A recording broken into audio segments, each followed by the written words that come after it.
But first, it's a pleasure and a great honor to welcome to Wogan Her Royal Highness, Princess Anne. A routine security check at Gatcombe Park has unveiled what may be the royal family's most closely guarded secret in decades. Inside Princess Anne's private vault, jewelry that vanished following Diana's death has been discovered, threatening to rewrite everything we thought we knew about the Princess Royal's relationship with the Princess of Wales.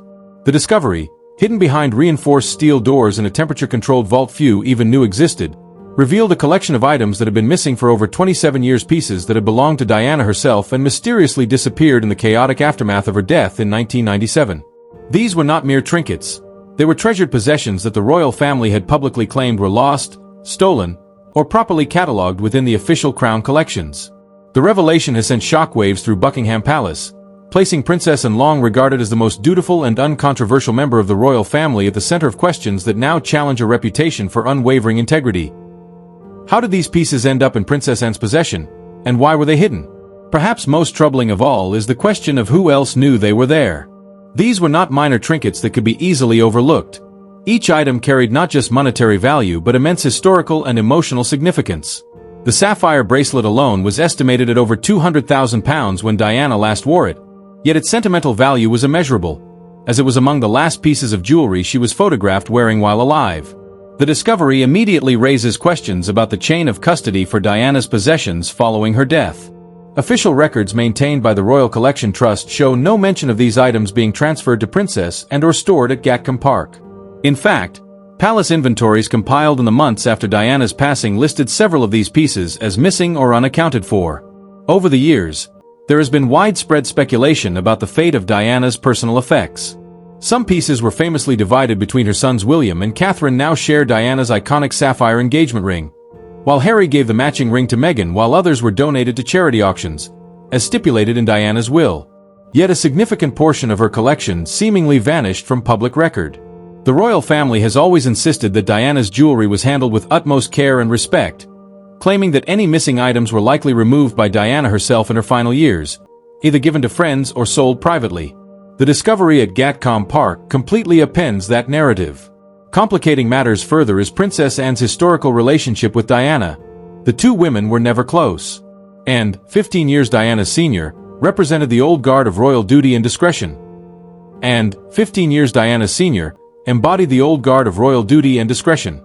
She regarded Diana's emotional openness and media savvy with deep suspicion, while Diana, in turn, found in cold and unwelcoming a stark contrast to the warmth she had longed for within the royal family. In her infamous 1995 Panorama interview, Diana spoke carefully about her relationships within the monarchy.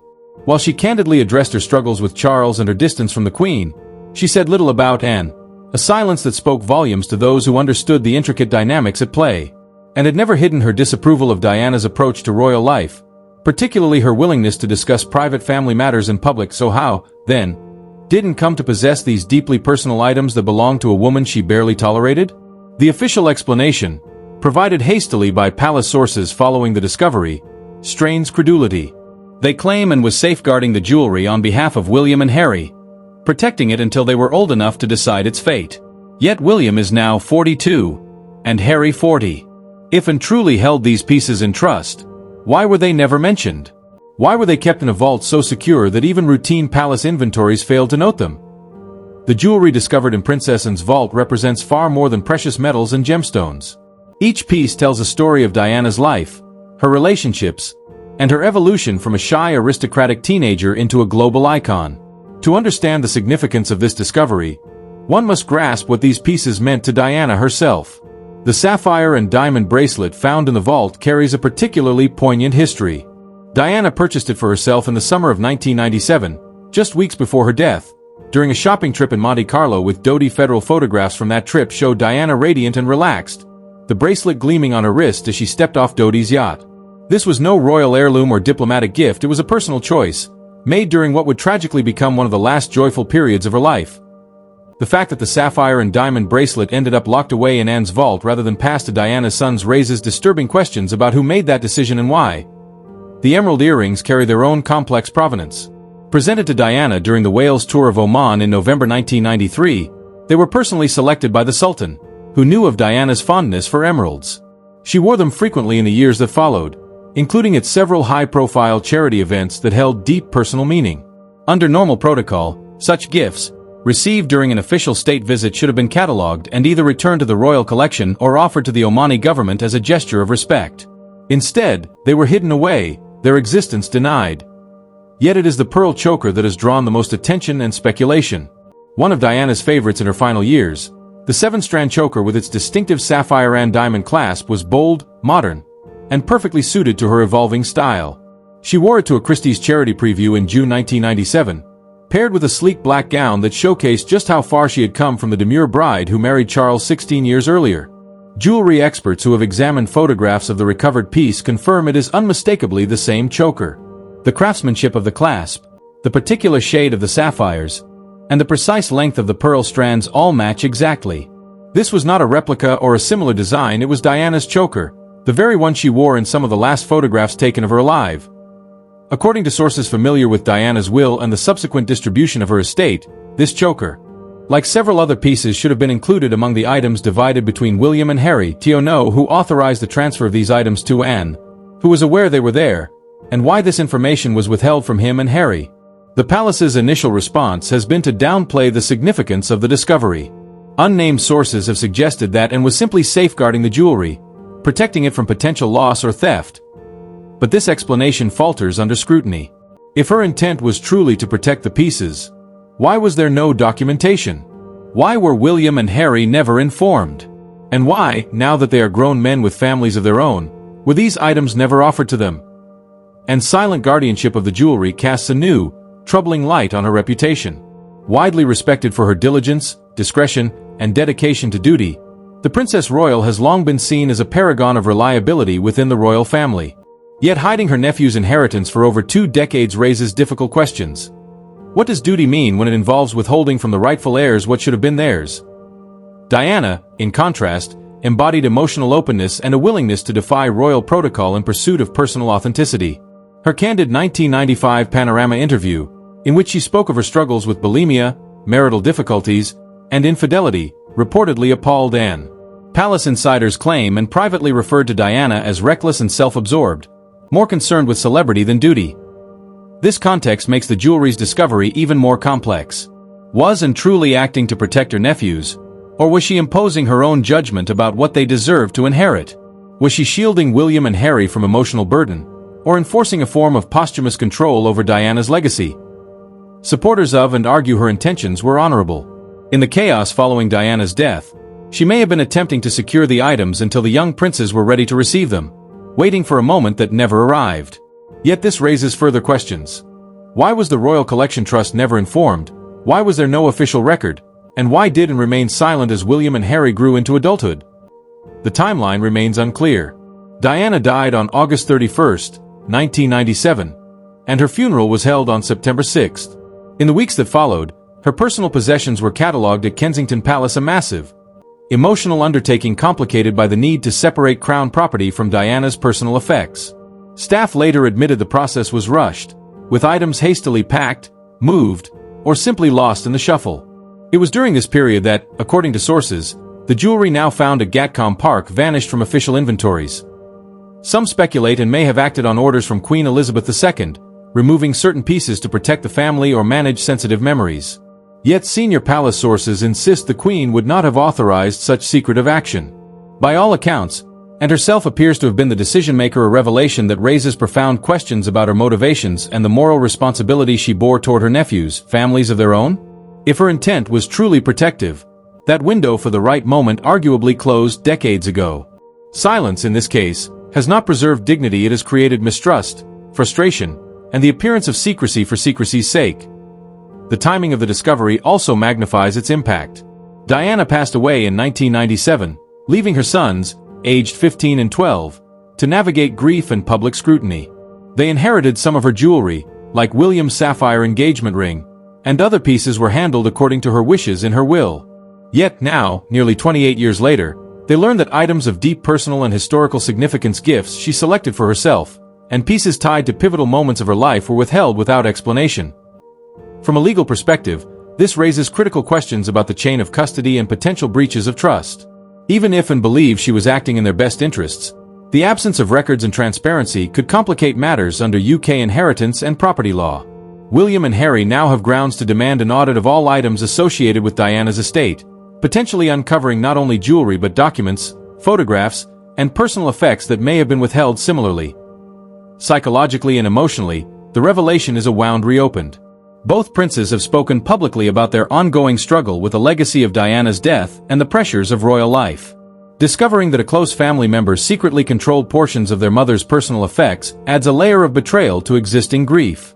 Sources suggest William is pursuing answers quietly but determinately through official channels, while Harry, characteristically more public, has expressed a sense of vindication proof, in his eyes, of long-standing institutional secrecy and control. Ultimately, the Gatcombe Park discovery forces a broader reckoning with the monarchy's internal culture. It illustrates the tension between duty and personal loyalty, tradition and transparency, secrecy and trust. Princess Anne's intentions may have been honorable or at least defensible within the framework of royal protocol, but the absence of communication and documentation has transformed what might have been an act of guardianship into a scandal that challenges the integrity of the royal family and reshapes public perception of Diana's posthumous legacy. The scope of what happened. We have to look at the broader context of the palace's approach to Diana's estate and legacy. From the moment of her death, there was a tension between honoring Diana's wishes, protecting her sons, and preserving the monarchy's image. Palace insiders have described an atmosphere of frantic, sometimes chaotic decision-making, where emotions ran high and procedures were frequently overlooked. Items were divided, reassigned, or withheld according to an opaque mix of rules, personal judgment, and perhaps fear of public scrutiny. Jewelry that had clear sentimental and historical significance, such as pieces Diana personally acquired or received as gifts during official engagements, should have been accounted for in inventories and either returned to her family or passed to her sons. Instead, some of these items vanished from official records and appeared decades later in the highly secure Gatcombe Park vault. Theories abound as to why this happened. Some suggest a desire to protect William and Harry from emotional complexity or potential media exploitation of their mother's possessions. Others argue it was about controlling Diana's legacy, what the public remembers, what stories are told, and what artifacts remain visible.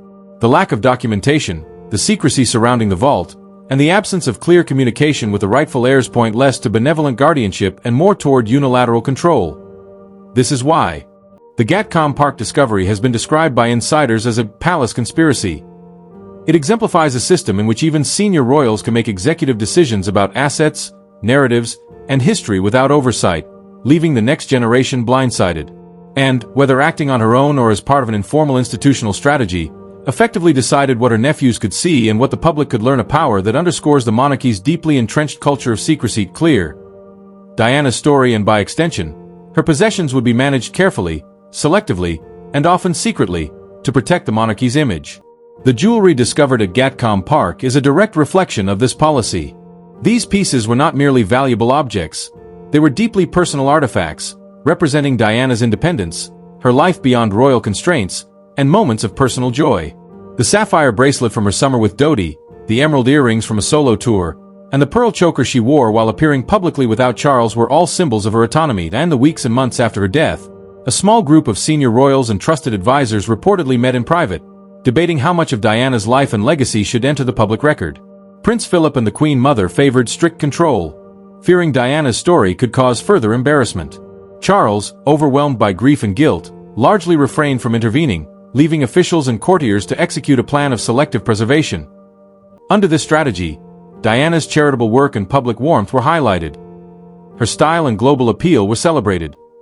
Criticisms of the royal family, mental health struggles, and personal controversies were downplayed or hidden. This approach extended beyond narratives to physical possessions. Jewelry, letters, diaries, and private photographs were removed from Kensington Palace and either transferred to undisclosed locations or returned selectively to the Spencer family. Some items vanished entirely, their whereabouts unknown even to Diana's closest relatives. Anne's vault at Gatcombe Park fits perfectly into this pattern. It became a repository for items that the palace preferred to keep out of sight, both for the sake of public image and for controlling Diana's posthumous narrative. And short, Diana's jewelry ended up hidden because it symbolized a story the palace wanted to manage. Her independence, her choices, and her personal life, elements that could not be allowed to complicate the carefully curated image of the monarchy. This concealment was part of a broader conspiracy of silence, one that included both her physical possessions and the narrative surrounding her life and built a reputation for discretion and meticulous order. Gatcombe Park is more than just a home, it is a controlled environment where Princess Anne has absolute authority over access and security. That makes it the perfect location for storing items the palace wants removed from scrutiny. The discovery of Diana's jewelry there suggests deliberate concealment rather than oversight. According to palace insiders and former staff, the process of cataloging Diana's possessions in 1997 was chaotic and poorly documented. Some staff describe senior royals and their representatives taking items without formal records, while anyone questioning these actions risked reprimand or being silenced. The anecdote of Anne's personal secretary arriving with a leather case completely unrecorded fits this pattern, implying that key pieces were quietly removed from Kensington Palace and locked away. In this context, Gatcombe Park's vault is more than a storage space. It symbolizes the lengths the Windsor family will go to control information and artifacts that could challenge the monarchy's narrative. It wasn't just about monetary value. These items represented Diana's independence, personal choices, and moments outside the crown's influence. By hiding them, the royal family maintained authority over which parts of her life were acknowledged and which were suppressed. The Spencer's exclusion underscores this control. Earl Spencer, despite being Diana's brother, had no say in the fate of these possessions and only discovered the extent of their concealment decades later. This pattern isolating heirs and controlling access demonstrates that the vault was not simply a secure storage solution, but a tool of narrative management and institutional secrecy. Essentially, Gatcombe Park embodies the palace's broader strategy: protect the monarchy by tightly controlling history, possessions, and memory, even if it means sidelining family members and hiding the truth for decades, inherited and what remained hidden. By placing Diana's jewelry and potentially other sensitive materials under Anne's control, the palace ensured that any symbols of her independence, personal choices, or challenges to royal protocol could be tightly managed. The vault at Gatcombe Park wasn't simply about safeguarding valuables. It was about preserving a curated version of history. Letters from Princess Margaret, financial documents concerning the Duke of Windsor, and Diana's personal recordings suggest a pattern. Anything that could expose discord, challenge the monarchy, or complicate the family's public image was quietly removed from circulation. Anne's role, whether willingly or as a duty assigned by the institution, was to serve as the custodian of secrets. This strategy reflects a long-standing principle of the Windsor family: control the narrative to maintain stability. Diana's public defiance, her interviews, her charitable visibility, her global influence threatened that control. After her death, the monarchy sought to regain authority over her story, ensuring her legacy could be framed according to palace priorities rather than left entirely in the hands of the public or her sons. The implications are profound. William and Harry were effectively denied not just tangible items, but the power to shape the memory of their mother's life. The vault represents the monarchy's broader approach to sensitive issues, centralizing control, limiting transparency, and protecting institutional image over individual claims or historical truth, trying to prevent. It exposes the tension between duty and secrecy, between personal loyalty and institutional control. What Elizabeth II carefully managed through discretion and protocol is now unraveling in public view, leaving the current generation to confront both the emotional and legal fallout. For William and Harry, the implications are personal and symbolic. It's not just about the monetary value of the jewelry, but the violation of trust and the sense of being denied their mother's legacy. Every piece in that vault represents a chapter of Diana's life that they were meant to inherit, a tangible connection to her choices and experiences. That these items were withheld for decades undermines their ability to fully honor or understand their mother's story on their own terms. At the institutional level, the discovery threatens the monarchy's carefully maintained image of unity, discretion, and propriety. Secrecy, once a protective measure, now becomes a source of scandal. The public sees the discrepancy between the palace's messaging and reality, validating long-held suspicions that the royal family sometimes places control over transparency and loyalty over truth. This scandal may mark a turning point. For the first time in decades, the mechanisms of concealment, the vaults, the private estates, the undisclosed documents are no longer fully under palace control. William and Harry now have the authority and public sympathy to demand accountability, potentially reshaping how the monarchy handles sensitive legacies in the future. What we're seeing in this final chapter is the culmination of decades of secrecy colliding with the relentless persistence of truth. The Gatcombe Park Vault, intended as a secure repository for sensitive items, has inadvertently exposed the fractures within the Windsor family, fractures that had long been managed behind closed doors. King Charles is now trapped between protecting his sister, Princess Anne, and defending his son's inheritance and emotional rights. Any action he takes risks alienating one faction of the family or inflaming public opinion further. The review he ordered faces practical and institutional obstacles. Missing records from 1997, deceased witnesses, and a palace culture that historically discourages transparency. Even a thorough investigation may never fully explain why the jewelry was withheld or who authorized its secret transfer.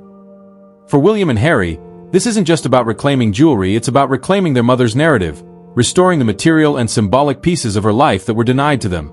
Public opinion strongly favors them.